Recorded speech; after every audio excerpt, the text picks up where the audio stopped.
বাবু নিয়ে যাও এটা, তারপরে যাবে অঙ্ক করো।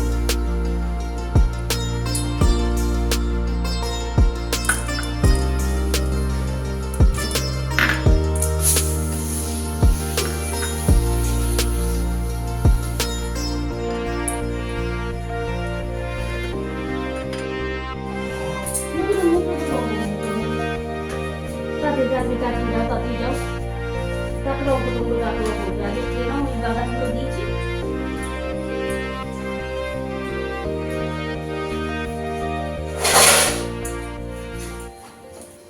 আজকে হচ্ছে মঙ্গলবার, সকাল 7টা বাজছে। বাবুর আজকে সকালবেলাতে টিউশনি নেই, তাই ওর বাবার কাছে বসেছি অঙ্ক নিয়ে। একটু বাদাম হরলিক্স সব দিয়ে এলাম, আমাদের চা রেডি করছি। তা চলো চাটা খেয়ে নিই। রান্নাবান্না বসিয়ে দিয়েছি, ভাত চাপিয়ে দিয়েছি, ভাত হয়েও গেছে।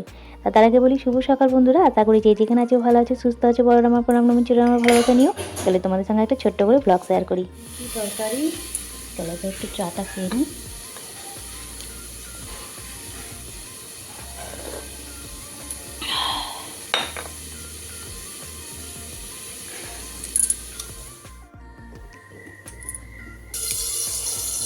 সব সবজি কেটে নিয়েছি, কারি পাতা এখন আছে, আর এখানে সুজিটা ভেজে রেখে দিয়েছি। চলো তেল চাপিয়ে দিয়েছি। ওই দাঁড়িয়ে একটু চাটা খেয়ে নিলাম, তাছাড়া উপায় নেই, কারণ টাইম হয়ে গেছে 8:20-25 মনে বাজছে, টাইমটাও দেখা হয়নি। তো এবার আমি ওদের টিফিনটা রেডি করছি, স্কুলের টিফিন। রান্না মোটামুটি সব কমপ্লিট, মাছ ভাজাটা চলছে। মাছ ভাজা হয়ে গেলেই ভাতটা নামিয়ে দেবো, ওরা ড্রেস পরছে। তারপরে এবার ভাতটা নামিয়ে দেবো, ওরা ভাত খেতে খেতে আমার টিফিন রেডি করা হয়ে যাবে। আজকে টিফিনে দেবো দেখি সুজির পোলাও, ঝরঝরে সুজির পোলাওটা অনেক দিন পর দিচ্ছি, কারণ মাঝে মাঝে আগের বছর খুব নিয়ে গিয়েছিল 2024-এ। এখন খুব কমই দেওয়া হয়, এখন রুটি পরোটা এইসব তোমার ওটসের জিনিস এগুলো দেওয়া হচ্ছে তো। তা আজকে একটু মনে হলো সুজির পোলাও বানিয়ে দিই, এটা তাড়াতাড়ি হয়ে যায়। সবজিগুলো একটু কেটে রেখে দিয়েছি, ওই যে পেঁয়াজ বিনস গাজর সব কেটে রেখে দিয়েছিলাম। একটু তেলের মধ্যে তোমার গোটা সর্ষে আর একটা কাঁচা লঙ্কা ফোড়নের মতো দিলাম, একটু গোটা গরম মশলা দিলেও হয়। আর গরম মশলাটা দিলে না ওটা মুখে লাগে বলে আমি আর দিলাম না, সকালবেলায় তাড়াহুড়োতে বাছাও অসুবিধা, তার জন্য আর গোটা গরম মশলা দিলাম না। কাঁচা লঙ্কাটা দিলাম আর একটুখানি তোমার গোটা সর্ষে ফোড়ন দিলাম, কারি পাতা ফোড়ন দিলাম, দিয়ে সবজিগুলোকে একবারে দিয়ে দিলাম। পেঁয়াজটা আলাদা করে ভাজলাম না, পেঁয়াজ বিনস গাজর সব কিছু একবারে দিয়ে একটু নুন হলুদ দিয়ে ভেজে নেবো। এইভাবে করলে খুব তাড়াতাড়ি হয়ে যায়। আর একটু শুকনো কড়াইয়ের মধ্যে আমি সুজিটা 1 কাপের মতো ড্রাই রোস্ট করে নিয়েছি, মানে একদম শুকনো কড়াই একটু লাল লাল করে ভেজে নিয়েছি। একদম বেশি লাল করে ভাজলে ভালো লাগবে না, তবে একটুখানি ভেজে নিলে ঝরঝরে সুজির পোলাওটা তৈরি হয়। তোমরা দেখো তো খুব সুন্দর কিন্তু এই পোলাওটা তৈরি হয়, আর ওরা খেতেও খুব ভালোবাসে, হালকা নুন ঝাল মিষ্টির মতো হয় খেতে। আর যদি সুজিটা না ভেজে করি না, তাহলে সেটা কাদা কাদা হয়ে যাবে, হালুয়া টাইপের হয়ে যাবে। সেই জন্য আমি সুজিটা ড্রাই রোস্ট করে নিই, হালকা শুকনো কড়াইয়ের মধ্যে একটু ভেজে নিলেই হয়ে যায়। এই দিনগুলোতে আমার মানে কি বলবো, এতটাই ব্যস্ত চলছি। যে কদিন মাধ্যমিক পরীক্ষা চলবে ওদের, সে কদিন বলে দিয়েছে 9টার সময় বাস আসবে, আবার শুক্রবার থেকে মনে হয় 9:30টার সময় বাস আসবে, তখন একটু সময় পাবো, ধীরে সুস্থে কাজকর্ম করতে পারবো। আর আজকে বাবু সকাল থেকে টিউশনি নেই না, সকালবেলায় টিউশনি থাকলে কি হয়, সকাল আর একটু সকাল করে ওঠা হয়। আর যেদিন সকালে টিউশনি থাকে না, একটু দেরি হয়ে যায়, আর আমি টাইমটা ম্যানেজ করতে পারি না, তখন তাড়াহুড়ো লেগে যায়। আর তাড়াহুড়োর কারণে হয়ে যায় আমার হাজার রকম বিপদ। এদিকে সুজির পোলাওটা দেখো, সব রকম সবজি লবণ হলুদ তো একটুখানি ঢাকা দিয়ে নরম করে ভেজে নিলাম, যাতে সবজিগুলো নরম হয়ে যায়। জল দিলে তো চলবে না, তাহলে সুজির পোলাওটা ভালো লাগবে না। ভাজার সময় নুন হলুদ দিয়ে ঢাকা দিয়ে লো ফ্লেমে ভাজলেই সবজিগুলো নরম হয়ে যাবে। সবজিগুলো যখন নরম হয়ে গেছে, সুজিটা দিয়ে দিলাম, দিয়ে একটু নাড়াচাড়া করে নেবো। এই যে হলুদের সঙ্গে সব কিছু মিক্স হয়ে গেছে। এটা কিন্তু সত্যি করি এতটা ভালো হয় না, আমাদের মাঝে মাঝে সন্ধেবেলাতে টিফিনেও করি।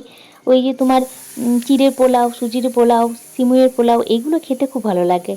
আর এগুলোর সময় তো বেশি লাগে না, 10 থেকে 15 মিনিটে টিফিনটা রেডি হয়ে যায়। ওরা ভাত খেতে খেতে আমি ইয়ে করে দেবো, হয়ে যাবে। এটা রেডি করে নিয়ে ওদেরকে ভাতটা নামিয়ে দেবো। বললাম তো 8:20-25 বাজছে, 8:30টার সময় ওরা খেতে বসবে। আর একটু লবণ দিয়ে দিলাম, জল দিলাম, খুব কম জল দিতে হবে, যতটা সুজি তাকে কিছুটা কম জল দিলেই ভালো হয়। আর অল্প অল্প জল দিয়ে করলে রান্নাটা খুব ভালো হয়। একটু লবণ আর স্বাদ অনুযায়ী একটু চিনি দিলাম, চিনিটা একটু বেশি দিলাম যাতে নুন ঝালে মিষ্টিটা টেস্টটা ভালো লাগে। যেদিন কেবলমাত্র বাবুর বাবার জন্য সুজির পোলাওটা বানাই, সেদিন একদম চিনি দিই না, সেদিন এই কিশমিশ কাজু দিই হয়ে যায়। আর যেদিন দেখি বাবুকেও দিতে হবে সেই দিন একটুখানি চিনিটা দিই, কারণ ও তো বুঝতেই পারছো বাচ্চাদের ক্ষেত্রে একটু নুন ঝাল মিষ্টি না হলে ভালো লাগে না।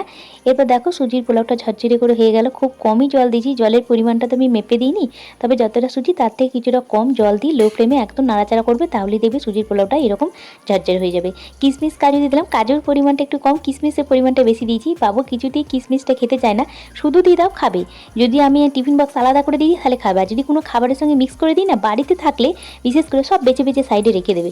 সে তোমার পোলাও বা ফ্রায়েড রাইস বা কোনো কিছুতে যদি মানে কিশমিশ দিয়েছি, ওই জন্য আমি সব খাবারেতে একটু করে কিশমিশটা দিয়ে দিই, কারণ ছোটোদের ক্ষেত্রে কিশমিশ কাজু এগুলো তো খাওয়া খুব ভালো। ওই জন্য একটু কিশমিশটা বেশি করে দিয়ে দিচ্ছি। জানি স্কুলের ক্ষেত্রে ও বেঁচে ফেলবে না, ওগুলো সব খেয়ে নেবে। আর বাবুর বাবা খুব ভালোবাসে কিশমিশটা, ওই জন্য একটু কিশমিশটা বেশি করে দিলাম। গ্যাসটা বন্ধ করে দিয়েছি। সুজির পোলাও আমার ঝরঝরে সুজির পোলাও রেডি। অবশ্যই এইভাবে আবার ট্রাই করতে পারো, কেমন হলো তোমাদের অবশ্যই কিন্তু আবার লিখে জানিও। চলো ঢাকা দিয়ে এটার গ্যাস বন্ধ করে রেখে দিলাম। মাছ ভাজা হয়ে গেছে, বাবুর আর বাবুর বাবার খাওয়া দাওয়া হয়ে গেছে। টিফিনও প্যাক করে দিয়েছি, যা যা টিফিনে দিয়েছি তো আমি শর্টস ভিডিওতে শেয়ার করে দিয়েছি। এরই মাঝে আমার হাত থেকে একটা বড় দুর্ঘটনা, বড় লোকসান হয়ে গেল, মনটাই খারাপ হয়ে গেছে, ক্যামেরা অন করতে পারিনি।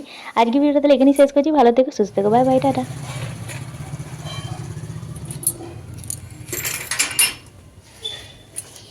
চলো, বাবু তো চলে গেল, ওর বাবা এসে খেয়ে তারপর যাবে, রেডি হতে পারেনি ওর বাবা। কী অবস্থা হয়েছে দেখো, আজকে হাত থেকে পড়ে ফুলের আচার সকালবেলাতেই পড়ে গেল গো। কাঁচের বয়ামে রাখা ছিল, পলিথিনের মধ্যে তুলে না রাখলে এটা কাঁচগুলো আবার হাতে লেগে যাবে, সব ডামা গেল। 2-3 দিন আগে মাকে ফোন করে সব জিজ্ঞাসা করে বানালাম জানো। ফুলের আচার, আমের আচার, এগুলো মায়ের কাছে ফোন করে করেই জানি। ব্যাস আমার হয়ে গেল লোকসান, সকালবেলাতেই মনটা খারাপ। কিছু তো করার নেই বলো।